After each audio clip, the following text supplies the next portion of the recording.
Buenos días, profesor. Mi nombre es Rosa Bravo y en esta oportunidad me voy a referir al principio de legalidad, nullum crimen nulla poena sine lege, y a la triple exigencia de las expresiones latinas lex praedia, scripta y stricta.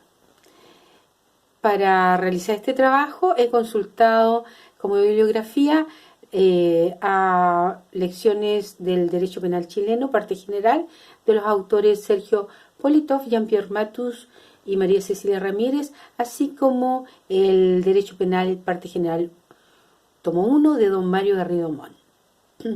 Comenzaremos señalando en qué documentos está sentado el principio de legalidad. El principio de legalidad o de reserva legal de los delitos y de las penas se encuentra consagrado en la actual Carta Fundamental y en el Código Penal.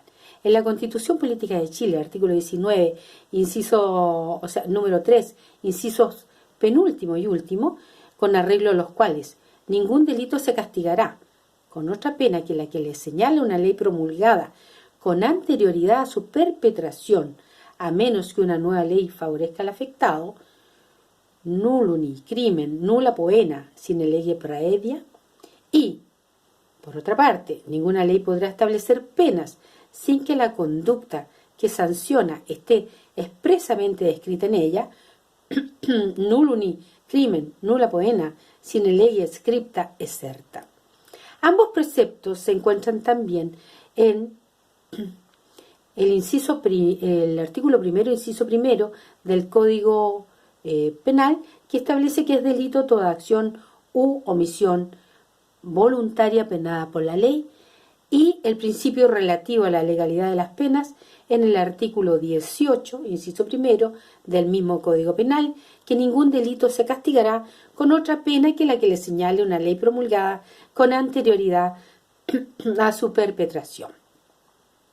Se consagra también el principio de reserva en la Declaración Universal de los Derechos Humanos, artículo 11.2, en el artículo 15.1 del Pacto Internacional sobre Derechos Civiles y Políticos y en el artículo 9 de la Convención Americana sobre Derechos Humanos.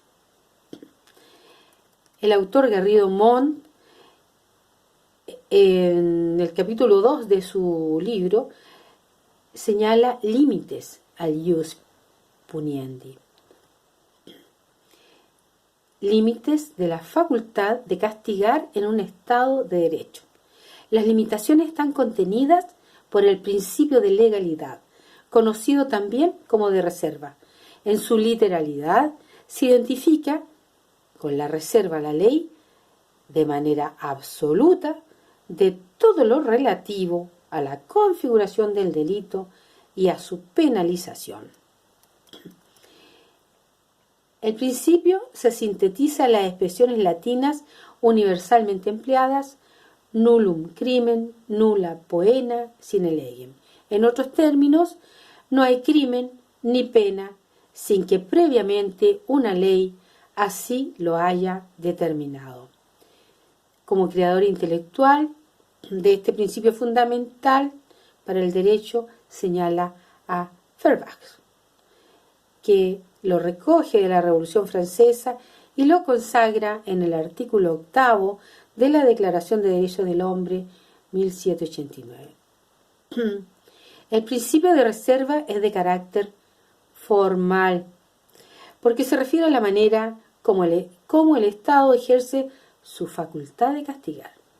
Solo puede hacerlo cuando una ley anterior a la ejecución del hecho describe ese hecho como delito y precisa cuál es la pena que debe aplicarse a quien lo realiza. El principio consagra el imperio de la ley frente a la autoridad, que detenta el poder, y frente al súbdito. A la primera le señala cuándo y en qué condiciones puede hacer uso del ius puniendi. Al segundo le informa cuáles son los comportamientos prohibidos.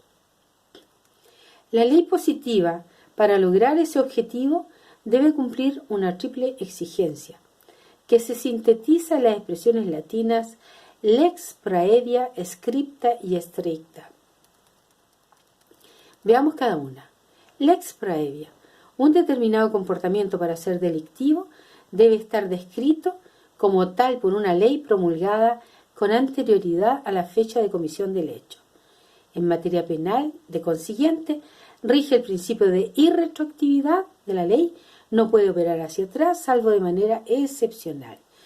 En efecto, si la ley promulgada con posterioridad al hecho es más favorable para el imputado, a saber, cuando examina el hecho de toda pena o le aplique una menos rigurosa, artículo 18 del Código Penal, esa ley ha de aplicarse no solo a los hechos posteriores, sino también a aquellos actos realizados antes de su promulgación, aplicación retroactiva a la ley.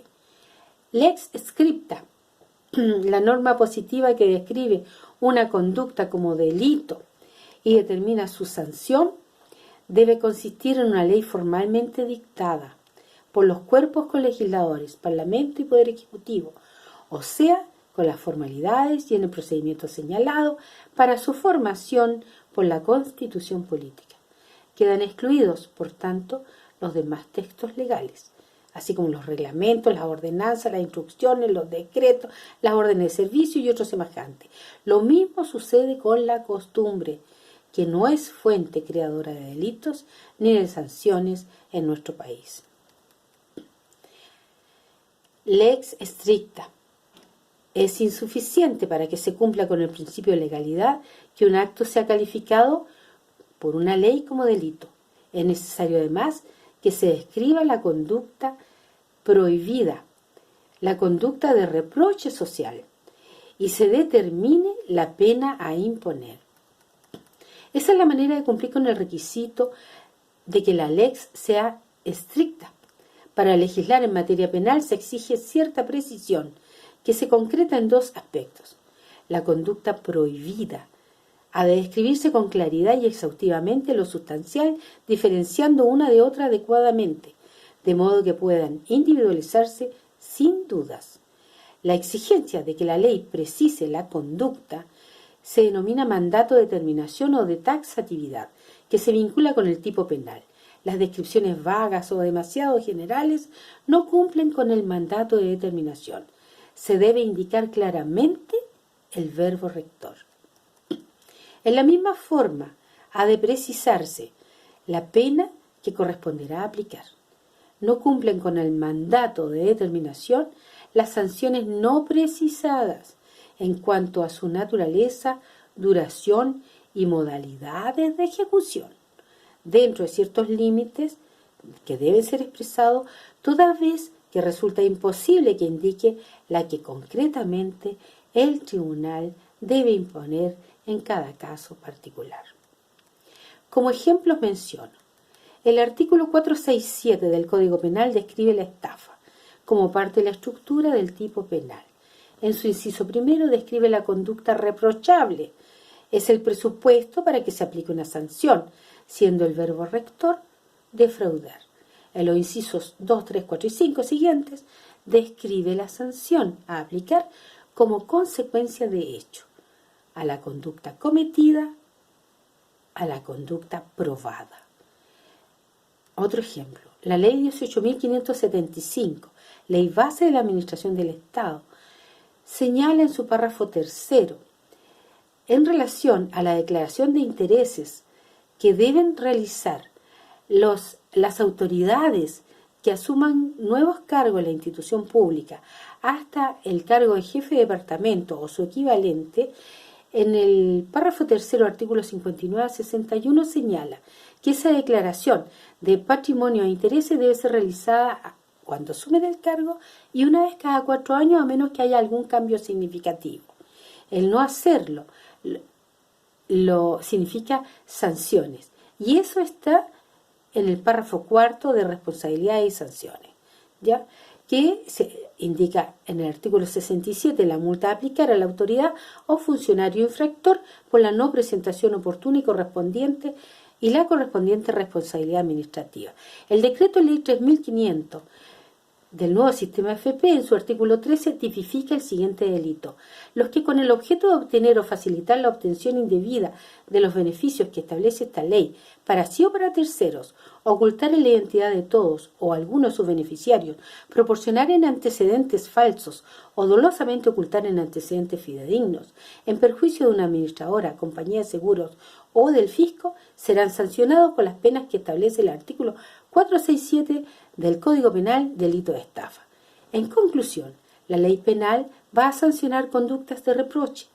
No es difusa.